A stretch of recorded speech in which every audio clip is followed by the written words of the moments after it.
Hi, this is Doc Russ. We're going to do a podcast today with Dr. Marc Fasanella. He's the founder and director of the Ecological Cultural Initiative. And we've had the opportunity to chat for a few minutes. Yeah, about an hour. And we decided that we're going to stay good friends. I decided it. I didn't hear from him yet. But we have a lot of interesting things to talk about. Sure. And one of the things that I was most intrigued about in our previous conversation was this idea that to change the world, we really need to change culture. Tell me a little bit about that. Well, I think that's essential because the culture that we have, people, when you talk to people, they say, well, it's always been this way and this is just the way it is. And, you know, we've always had grocery stores. And if you really look at it, it's the shortest culture we've had in human history. If the Egyptians had a culture that lasted 3,500 years, the Greeks had a culture that lasted 600 years, civilization that lasted 600 years, the Romans a few hundred years, then the French maybe 200. Then the, right, the American culture, right? And then we're talking about a small portion of the American culture. I mean, we're talking like since 1950, World War II, right? World War II, the end of World War II. So and that's where our culture is really defined. Absolutely. And it's defined by this notion that technology can solve any problem. There is no problem that technology can't solve. Right, and that resources are unlimited. And that growth is, continued exponential growth is a good thing. We showed a film called More Than Honey, and there's a honey... bee and somebody who takes bees around the country to fertilize crops, and he says, you know, total world domination. That's the goal: is to have this product or have this service that everybody in the world needs, and that's the problem. That's the reason that we have industrialized. So take it to places where they don't even have necessarily. Well, a good example is in Africa. I think it's the Hazda tribe, but there are many tribes in Africa that had fantastic ceramics culture. They would make these beautiful ceramic pots, and now if you go back, you can collect all these African ceramics, but if you go to get people who are making new ones, they don't exist because plastics came in. So they're still living a tribal culture. They're goat herds, but they are using all these plastic bowls, and they've lost that tradition because we had this notion that somehow a plastic bowl is better. Of course, right now there's more plastic in the ocean than there are fish. The number one particulate in the air in North America is plastic from dryer lint. Wait, are you telling me that I'm breathing plastic right now? Because of all the dryer lint. If you think about all the... so worried about water. And, of course, in our water, too, from washing clothes. If it goes into the sewage system... so wait, I have to worry about what I drink. I have to worry about what I eat. And now I have to worry about what I breathe?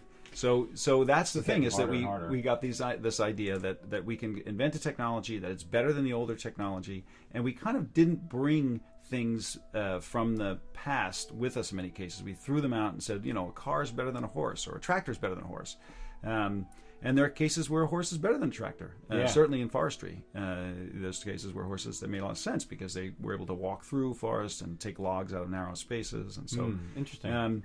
So our culture since 1950 anyway, has let me just reflect on that for a moment, because I'm imagining the difference between a horse and a vehicle in the forest. And what it suggests to me is that you can be more selective as to what you can harvest in a forest. So now forestry is sort of a slash and burn proposition. It's almost the same way we fish. Let's just take everything, and then we'll throw the stuff we don't need away. Right. But it doesn't get to live, and it doesn't get to mature into something else. And if you think about in a developing country, especially a very undeveloped country, you know, going in and bringing in industrial machinery and bringing in petroleum stations, and, you know, may not be the best thing for that ecosystem, for that culture. So there's a great film. I forget the name of the film right now, but it's Schooling the World. And it's done by a young Indian activist, and he shows that there are many places where Westernization, giving people computers and access to Western education, totally destroys their traditional skills, their ability to survive, their ability to farm. Well, it's that missionary sort of idea. It's this idea that, well, you know, we are this Western civilization, we're this Western religion, and you're going to go to hell if you don't adopt it. And then they go to school, they become IT engineers, and there are only so many jobs for IT engineers in Tibet. Or in cities in India, and so they're now they can't go home. They don't have any of the skills to survive at home, or any of the kind of cultural understanding of how to survive. And they're stuck in this Western culture. Right, and the best they can do is code websites for $6 an hour or $3 an hour, so, or in some cases $1 an hour, not even And that's that idea that, you know, Bill Gates wants to give everybody a laptop. That may not be the best idea. So that's one of the things that we have to think about is, since this has really been an experiment since 1950, we have to kind of look back with a long view over all of human civilization. That's one of the reasons at Ecological Culture Initiative we teach permaculture. And so permaculture was put together in the 1970s by Bill Mollison and David Holmgren. And what they did at the time in 1972 is look at all the different agricultural practices that existed before industrial agriculture. Okay. And then try to say, all right, how did ancient Aztec systems use water or preserve water or fertilize? So taking sort of a best practices approach, Exactly. learning from what worked for these other cultures. Exactly. So it took the best ideas from each one of those things and then posited these new theories. Which we didn't do with industrial farming. No, we we just kind of kind of threw everything like, out. it was kind of a crash and Bigger burn. is better. Right. And Yeah. so yeah. if you go on Google Earth, it's an amazing, I do it with my students all the time. If you go on Google Earth and you look all throughout the Midwest of the United States, especially Iowa, I use the word paradise. I'll say, oh, look up Paradise, Texas. Look up Paradise, Iowa. And you'll see there's nothing but miles and miles and miles of desert. Occasionally there's a ring of green because the agricultural irrigation systems use these rings. But most of the time... Or their sewage. Or Right, their sewage. for CAFOs. Right. But most of it, they're growing wheat, soy, Wow. corn, and you'll just see that it goes on for miles and miles and miles. And it's desert because there are no trees breaking between the fields. The fields are incredibly large. And if there's no money in farming that year, they just leave it and the topsoil blows away. And we had that problem with the Dust Bowl the Dust in Bowl. the 30s. And there are some estimates that we've lost up to 5 feet of topsoil in some places. Wow. So the idea of And permaculture... it takes thousands of years to lay down Sure. a few inches of topsoil. So, and that's another phrase I like to use all the time, is that we have this notion of a growth-based economy and a growth-based culture, and growing is better, making universities is better, bigger is better, making towns bigger is better, increase the tax base. But what we don't look is at the decay that causes. So in permaculture, and its newest iteration is edible food forests. You would have... Wait. I want to just marinate on that second. Edible food forest. Yeah. This is the guy who goes hiking and doesn't bring lunch because I just eat the stuff I find. And you can create these forests on a suburban lot. So we have a property we're working with. It's called Gordon's Backyard Permaculture Project. Okay. And we're creating an edible food forest. He already had a lot of the bones there. He's kind of self-taught, and he's got all kinds of fruit trees. And what you're doing is mimicking the succession of a forest. So anybody who's out here who saw the Pine Barrens fires, and now you see the forest start to come back in. Sure. There's a tremendous amount of biodiversity. It's not only pine trees. Right, and that's one of the reasons that fire is something that sort of nature uses to reinvigorate biodiversity. So that's that growth and decay balance. Yeah. And so it's going to be a much more biodiverse forest. And there are up to 30 types of fruit trees, fruit plants, that will come up. Some seeds can stay latent up to 50 years in the soils on Long Island. People don't realize that's exactly what a seed is designed to do. It's like a little time capsule. Right. I'm going to take my DNA and I'm going to protect it, and then many, many, many years later, it'll then flourish. Humans can't do that, which is why we're so worried about right now. Right? Yep. So we have an agroecology director, Rachel Stevens, who is incredibly knowledgeable in what wild plants you can eat. And she, when we're at her, we created a small teaching biointensive farm this year on her. She runs a Sweet Woodland Farm, which is a small backyard farm. Okay. It's on 1.7 acres. And we let the plantain come up. You let the mustard weed come up. You let things come. Well, you bring up. We talked about mustard. I mentioned mustard weed earlier, and I don't think people realize what a narrow band of plant food they eat as compared to the amount of plant food they can eat. Oh, and so you can eat a lot of weeds on Long Island, and one of them is mustard weed. Yes, and in fact, when my daughter first became vegetarian and then vegan for a while, she was really shocked, and she had somebody she was blogging with, and she realized how much more different types of food she was eating because she was trying new things all the time. Right, because, and that's the thing. And people say, "Well, oh, you're going to go vegetarian." It's like, "Oh, I don't know if I could, eat that. There's really not that much." And you eat more variety, especially as you start to explore things that you never heard of. People never heard of quinoa or jackfruit, and those are the basics. Mustard weed salads, really, really good. Yeah, and then lamb's quarter. I made a salad with lamb's quarter. Beautiful. Ground cherries. I mean, there's all of these things you never would find in the grocery store. Right, or you'd think they were disgusting if you ate them because they were just stuff on the ground or weeds. Yeah. Okay, so we have this weird sort of, again, that's part of our internal culture. Right. Is that we have this thought schema, this whole idea of the way the world is. It turns out none of it's true. So the goal with edible food forest is, besides being able to forage, you can create in a backyard an ecosystem that you're not growing only corn or only tomatoes or only, you're growing so many different things that when you look at it, you're not going to get a huge amount of corn or a huge amount of tomatoes or a huge, but if you look at the amount of calories you're generating, because you have all of these layers, you have nut trees and then fruit trees underneath the nut trees, and then you have berry-producing kind of shrubs. the way the earth was designed to operate. Which is what you'll see where the pine barrens happen. You'll see blueberry bushes coming up and huckleberry bushes coming up, and all kinds of the wild strawberry that the box turtles eat. Like all of these layers of plants. And me. I'll eat. So those serve different niches at different layers, different heights, and so that's the idea of an edible food that's forest. really cool. Yeah. And then there's also farming. So the box turtle's probably not going to get to the blueberries at the top. Exactly. But the deer will, and certainly I know from spending a lot of time upstate and in Pennsylvania, I've seen black bear, eat blueberry, and you think they would rip the plant apart. No, they're very delicate. They're actually very delicate. If you see a black bear eat a blueberry, right after I got over the fact that he wasn't going to eat me, I sat there and I watched him or her, I don't know, eat these blueberries.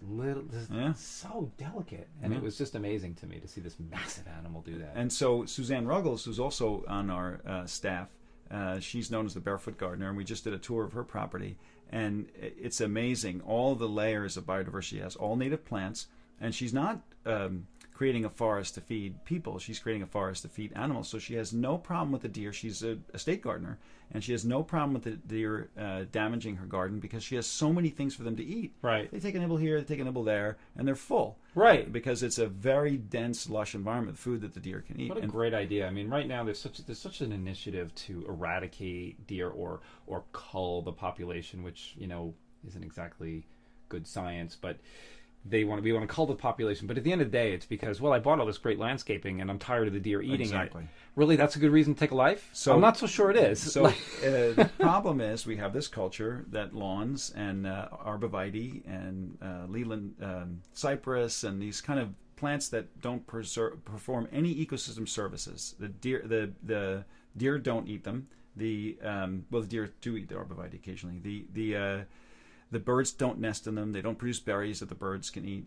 So we create these ecosystems. Then we're upset that the deer come in and eat the few things that we have, or the rabbits eat the few things. Right, because they don't have anything else, right? You're restricting, right, what they can eat. So my son has a landscaping business, and I help him mow lawns occasionally. And there's two types of lawns: lawns that are scrappy and full of holes, and they're dry and dusty. And you're saying, why is this person paying my son $30, $40, $50 to mow? Like, obviously the lawn isn't that valued in their life because it's not something they take care of. Right. It's just kind of like something they feel they have to have, and they spend a lot of money maintaining it. The line trimmers and gas that has to go into it.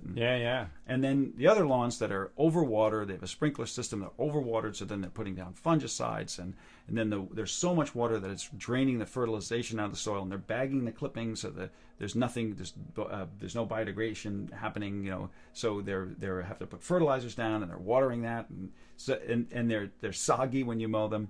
And there's absolutely devoid of insects and birds because they're this sterile environment. It's always good to have your front lawn be some sort of a laboratory. And back lawn. So they very often have a fence. We mow the front. You go in the back. It's exactly like the front. It's just a line of trees around it. It's one step. It's one step removed from an actual artificial turf. Exactly. What I'm hearing. Which people are advocating in some places. But as you heard before, if we have more plastic in our ocean than fish, then we probably shouldn't be putting down artificial turf. We should, Yeah, I mean, is it that important to have a green lawn? Right. And you can plant so many other things to be more diverse. And then that require people to say, well, it's too much maintenance. People have to go out there and weed. Well, if you added up the time that's spent mowing, line trimming, blowing, raking the leaves, you added up all that time, it's the same amount of time you would spend weeding, paying someone to weed. And you mentioned that these people are not necessarily growing things that human beings can eat, but here's the thing: human beings can eat this stuff. So you actually could go out to your yard and pick yourself a beautiful salad, right? Which is what we're doing in Gordon's Yard. It's this gorgeous, lush environment. Listen, if there's a way to sign up for this Gordon's Yard project, you can more than have. Well, in October 28th, we're going to have a backyard bonfire. at Gordon's property. Oh, for cool. Halloween, so people will be able to come. So that's and see open it to the for- public. It is for a suggested donation. Okay. And we'll have some food there. It's a great So, place. you bring up an event that your organization's having. So why don't we make sure that everybody knows what the website is so that Sure. they can go there and see the events? Yep. If you go to eciny.org, the first page you'll see right on the right-hand side, it says current events. So ECINY.org. In stereo. ECINY.org. In stereo. Yeah. Okay, good. And there's some great events that you're doing. And, you're based in Hampton Bays. Yeah. And many of you know that my wife, Karen, is born and raised in Hampton Bays. And one of the things that when we were growing up, she used to love to quote the statistic that Hampton Bays has more bars per capita than anywhere else in the world. But that culture It's changing. And one of the me reasons, a little bit about that. Yeah, one of the reasons we decided to start ECI in Hampton Bays is that it is the only East End town on the South Fork that has a train station that stops right in the center, walking distance from the movie theater, the grocery store, the pharmacy, the community center, the library, all three schools. So you're suggesting that people can actually use the mass transit for the purpose it was intended? And they are. It's amazing. Over the past couple of years, I've noticed people getting off the train and walking with bags to a summer rental, which you never saw when I moved to Hampton Bays in 1992. Wow, And you never saw that. Everything was very car-centric. And so the traffic in Hampton Bays is not... There's traffic going through it, trying to get further east. Right, but in the town, not it's so really much. not that bad. It's not even as bad going to the beach because more people are biking to the beach. It's on the edge, and there are all these undeveloped lots that had been developed in Southampton. I did a project called Seeing Southampton with the GIS department of Southampton, and you can see how all the lots were getting filled GIS? in. Geographic Information Systems. So I used that for a lot of I didn't even know there was a department of that. Yep. So a lot of presentations I try to show where the building lots are. This Thursday I'll be giving a talk, September 9th at the Quagga Library called Rethinking Communities at 6 p.m. That'll show some of this, how many building footprints there are, where the stormwater slosh is. Sea level rise is supposed to be 31 inches by 2050, so you'll see what parts will be inundated. Because there are many coastal homes that will be inundated, so we have to change the way we create bulkheads. But Hampton Bays, because it's surrounded on three sides by water, right? It has the largest year-round population, and the population's been growing because there's quite a few houses being built in the last couple of years, especially after there was a New York Times article saying that it was the next great place to turn into a Hamptons. So, of course, everybody came this past spring and bought up all the houses and started cutting down trees. And we had that problem here on the North Fork, too. Yeah, building new houses. So the population's going up. It's the largest year-round population, surrounded on three sides by water, a barrier island with no houses on it in front of the Hampton Bays, and then 350,000 acres of pine barrens on the other side. So it's really an amazing opportunity. It's pretty beautiful, actually. Well, it's an amazing opportunity to create a model of how, because when I used to give talks for the Hampton Bay Civic Association about these concepts, and it's an opportunity to create a model, because people kept saying to me, I'd say, this is what they're doing in Staten Island. They put in the Staten Island Blue Belt to deal with their stormwater runoff. And this is what they're doing in China to deal with the septic systems. An outdoor public park that is actually processing the sewage for a whole section of a city. You bring up a really important point, water runoff. Yep. Okay, so that most of the pollution that we're dealing with, and certainly Hampton Bays is a great example of this, because anyone who's ever done any self fishing in Hampton Bays knows. We just had a series of red tides. Right, we have red tide is an issue, which is directly related to water pollution, because the nitrogen allows the red tide to the algae to flourish. Yeah. And in addition to that, shellfish areas are being closed all the time because there's just not enough clean water to sustain a healthy shellfish. And then, of course, you eat whatever diseases. So if you go to any waterfront restaurant in Hampton Bays, whether it's on the ocean, whether it's on the bays, and there's several, you're going to smell sewage. If you're there during a high tide, and that's because the septic systems are in the water, and they're not above the water; they're in the water. So when the tide comes up, there's no place for it to go. So wait a minute. So if you're in the habit of going to waterfront restaurants in Hampton Bays, you're also in the habit of putting sewage directly in the water. If you're using the bathroom, if you're urinating, it's worse than if you're defecating. So by all means, everyone, hold it till you get home. But if you're urinating, the high levels of nitrogen are in your urine, not in your feces. And then, although there's coliform bacteria in your feces, and that's not great for the bay either. Right. But that's more dangerous to us for swimming, and you might eat it. But bottom line is sewage in the water around. Right, but the urine is the big issue. So If we had beer equals. Right. So if we had tanks, if we had separate urinals and bidets that went into tanks and separated that from the rest, it would drastically reduce, and that would be an easy fix for all of these restaurants. And then of course there's a program now, both the Center for Clean Water Technology at Stony Brook, Southampton, and the town and Suffolk County are working on these new septic systems. But what they're doing is they're changing the law, which is fantastic, so that if you do new construction or if you do more than 25% of a renovation on your home, you're going to have to put in one of these new advanced wastewater treatment systems. Which is nothing what you're suggesting, but it's not that particularly very complex. Slow. It's just, right. It's a very slow fix to the solution. What we should be doing is taking all those waterfront properties, and as my son likes to say in these cases, is why aren't people freaking out like it's the day after 9/11? If all of these waterfront restaurants are having this problem, like, this is an obvious problem. Right. And that's huge. not even looking at the residences. That's just the restaurants that are basically in the water. That's the first place we should fix the problem. Instead of creating but then we have all this waterfront development. Right, and that's another issue, is that we have to think differently about bulkheads, and we have to think differently about it's a different culture. So one of our affiliated faculty, Martha Weller, is an expert in bioswales and stormwater management, and there's Property Hampton Bay. She did a fantastic job taking all the excess rainwater and essentially taking plants. The town of Southampton requires you to have a 50-foot buffer. Where you can't mow and you have to let native plants come up, and you can plant grasses, but you have to create this naturalized area.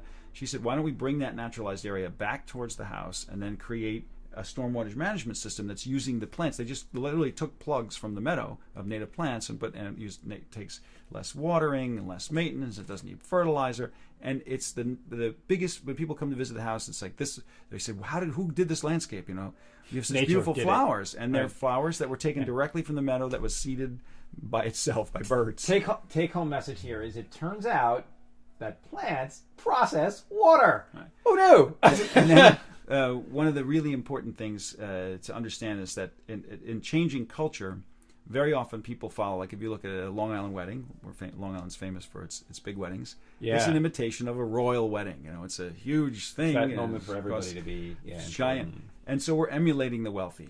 And so in East Hampton, Edwina von Gaal has a fantastic project called the Perfect Earth Project, and she is a landscape designer to the stars, and she has created fantastic landscapes using only native plants. Wow. So that's really actually a good way to, because once the wealthy sort of adopt people will follow.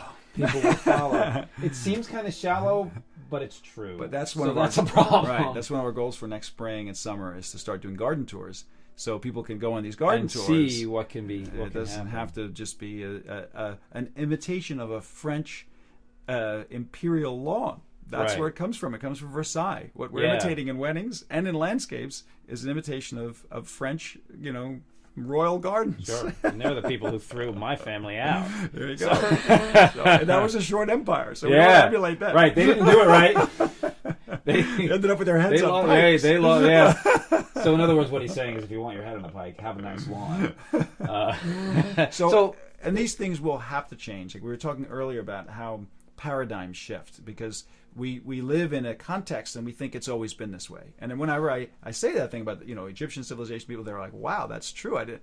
And then those are just the civilizations we know about, because there are some Aztec civilizations. Right, we don't know a lot Asian, about China, civilizations that predate. Right. And the Middle East, there's so many we don't study as part of Western education, and some of them aren't even accessible to us because they have been completely lost. That's right. In history. We don't realize that there are entire civilizations, entire periods of time that we just cannot account for. Because there were oral histories and they've been, lost or they were so advanced that everything was on computer hard drives and the power went out. I mean, that's possible, right? That we're just simply repeating what had happened before. So it's important to understand. And people are frightened. They're saying, "Well, what do you mean our civilization won't continue? Like, how can that happen? Right. What's going to happen?" But I would say there's still Egyptians, there's still Greeks. There's still Romans. It's not like everybody goes away. Right. It's just the that style of shift. What you think is the dogma of thinking this is the one right way to do architecture. This is the one right way. And then people say, well, wait, capitalism is never going to end. Like, the profit motive drives it. Nobody would work if it wasn't for the profit motive. And I always point out, the aqueducts were not built for profit. the most advanced water system the world has ever had. Right. New York City water system is actually pretty sophisticated. But the Roman aqueducts, they were in use up until about a decade ago. They still had fountains in Rome that were in use. Amazing. And that was not built for the profit motive. It was built because the civilization knew that people needed access to clean water and sanitation. They had public toilets. Yeah. So that's, I'm not saying that capitalism is evil. It's just that we have this notion that it has always been this way. It hasn't. It's the shortest experiment in human history. And I think we've been on the planet for millions of years, and tens of thousands of years. We've had different civilizations. It's 50, 60, 70 years that we've had this. And I think that's something really important to connect people with. Now, the last question I want to ask you is, help me understand how our food choices impact our environment. So it's first of all, when we were talking about nitrogen before, if you're really concerned about your urine having less nitrogen at that restaurant that's got its septic system in the water, don't eat meat. Because meat, when you eat that's meat... why it's okay for me to go in the bay. I can go in the bay. all I want.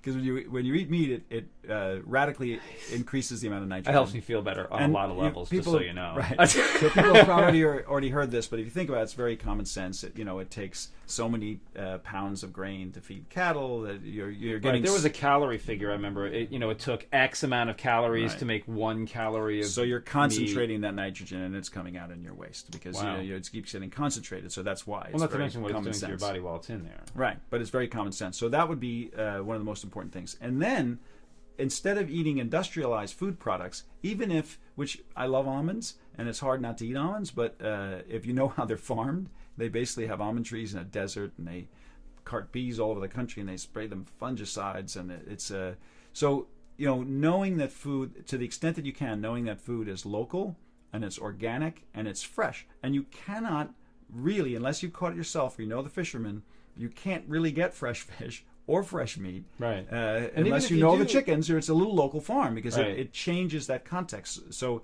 all of that food is sometimes 3 weeks, 3 months old, right? And then it's processed in all these ways, and of course all those chemicals are then going into your waste. So that in the Hudson River, we know there's Benadryl and there's antibiotics and there's what you eat ends so up instead in of your going to waste, the pharmacy, you just take a dump in the Hudson River. So just take a swim. So that is really important to think and about. And soon oxycodone, because that's got to go there. That's in our waterways. All right, so if you're having a little pain, just they found it in wild salmon. It's amazing. They found all and kinds that's the of next thing. It's like drugs. even if the fish is fresh, there's a pretty good Viagra chance. they found in waterways. Unless, of course, you don't want to get a Viagra prescription, have some salmon. But that's what you're saying. So the important thing is to really think about how local you can make it, how fresh you can get it, and then, of course, it is true that because of the way we've evolved as a species and the context and the paradigm we live in now, the healthiest food you can eat. If you don't believe me, watch Forks Over Knives, watch What the Health, read Michael Pollan's book. Michael Pollan eats meat. But if you read all of his books, he points out very clearly that it's not healthy for you, and it's not healthy for the ecosystem. Right, and I think that what he brings out is best. If you are willing